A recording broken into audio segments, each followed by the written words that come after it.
In the spin-off series of My Hero Academia titled My Hero Academia Vigilantes, in the early panels of episode 9 titled Judgment, a mysterious figure saves our protagonist Koichi from a trigger-boosted villain, allowing Koichi to escape harm's way and making the villain run off.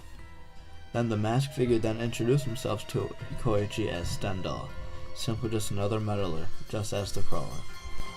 Stendhal then catches up, and after brutally taking out the villain, he explains his motives. He passes justice on those he believes has no conviction.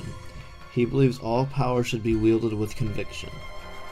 Power wielded without conviction amounts to a crime, and that his blade will eradicate crime, and then thus passing judgment. After breaking into a gang organization's headquarters, Stendhal then gets attacked by villains that resemble the Avengers. During the battle, he pulls out of his arm what looks like tabs of some sort, and proceeds to lick them, causing the Mocking Avenger to be frozen in place, paralyzed like it seems. And if you're caught up with Season 2 of My Hero Academia, this should ring some bells. While paralyzed, Stendhal then cuts them down and then proceeds to pass judgment onto them. Right after Stendhal leaves the hideout, he is then stopped by what we know so far, up to this point, is Queen Hatsuki, a sophomore, also a part-time villain with her quirk called Queen Bee. She uses bees to inject trigger into people with their syringe-type stingers. Stendhal returning the blood samples to Queen, signifying that she provided him with them in order to defeat the fake Avengers gang. After Queen refers to Stendhal as Stendhal without his mask on, he then explains the significance of his mask.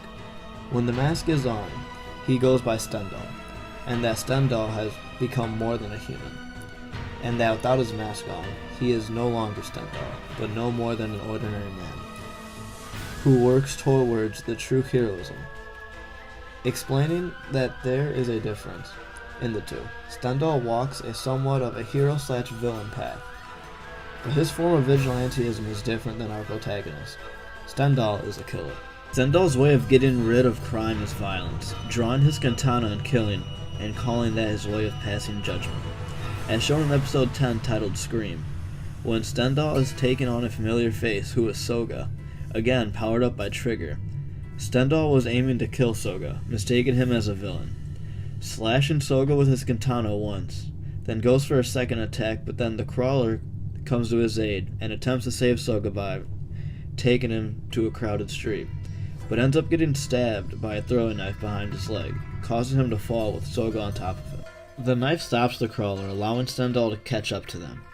The bleeding crawler tried to get away, but Stendhal licks some of the crawler's blood on the ground, causing the crawler to become paralyzed and unable to move, revealing Stendhal's quirk, Blood Curdle. When licking the blood of his opponents, they become paralyzed for a short period of time.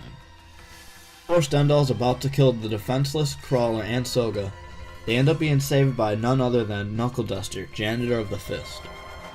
And this is the part that I found most interesting. When Knuckle Duster jumped down in front of Stendhal, Stendhal actually recognized Knuckle Duster as the vigilante of Nirahara, and that he feels that Knuckle Duster and himself walk a similar path in justice, that he has no quarrel with Knuckle Duster. Knuckle Duster, being the man that he is, shoots down the idea of them being alike, differentiating the difference between them. Knuckle Duster then changes Stendhal's whole mindset after Knuckle Duster seems to smash his mask within one punch, breaking his nose along with it, shattering his mask, making Stendhal think of his mask in a whole new different way. He says his ignorance has now been taken away, and that he thanks Knuckle Duster for that, thanking Knuckle Duster for making him realize that he lacks determination. Stendhal's mask held him back because he was only Stendhal when he was behind the mask. Without the mask, he saw himself as an ordinary human, not as Stendhal, a human that became more than a human. The story then takes a much darker tone, when Stendhal is shown talking to himself about how he lacks in far too much, and how his greatest deficiency is determination. Stendhal is shown walking away, and we see him bleeding, telling himself that he's going to make a change in the world, and that being alive is living proof of that. He wants to make a path for others to follow, and that his blood stains will never fade. Furuhashi introduced this very iconic character in a really good way. My Hero Academia's hardcore fan base love learning more about story-changing villains, and getting a better understanding of what makes them them. The character Stendhal will forever stay in my memory as one of the best villains origin stories that I've ever read. Thank you if you sat through this video all towards the end. It was really fun making this, and it was a really good, interesting character to learn more about. If you like My Hero Academia and you like my content, let me know in the comments below on your favorite My Hero Academia character, and maybe I could do something that in the future.